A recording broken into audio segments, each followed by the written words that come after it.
Salajengipun nomor urut 11 dumateng Visma Ariyanti Purniasari sumangga.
Kanthi wilujeng ner ing sambikala.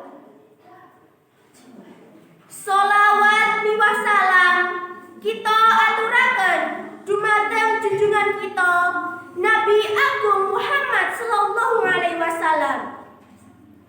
Ingkang kita antu-antu syafaatipun benjang wonten ing akhirat. Amin. Bapak Ibu dalam para rawuh ingkang satuhu kinurmatan.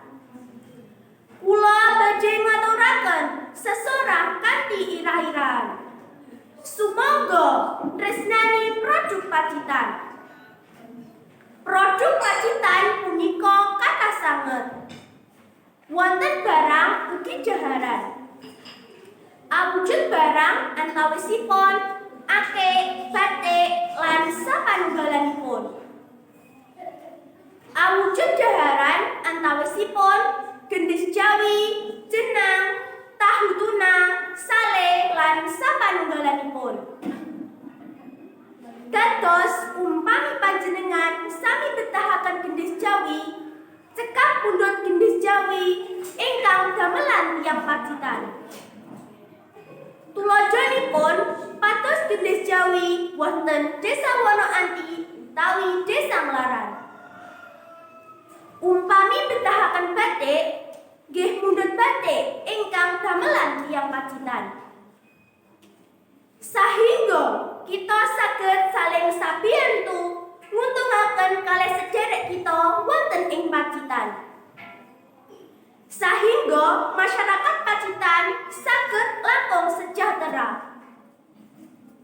Monggo Pacitan tumandang kanthi lelampahan satset wet-wet. Bapak Ibu dalam para rawuh ingkang satuhu kinurmatan. Cekap semanten kemawon sesorah saking kula. Menawi wonten lepating atur nyuwun pangapunten. Wassalamualaikum warahmatullahi wabarakatuh.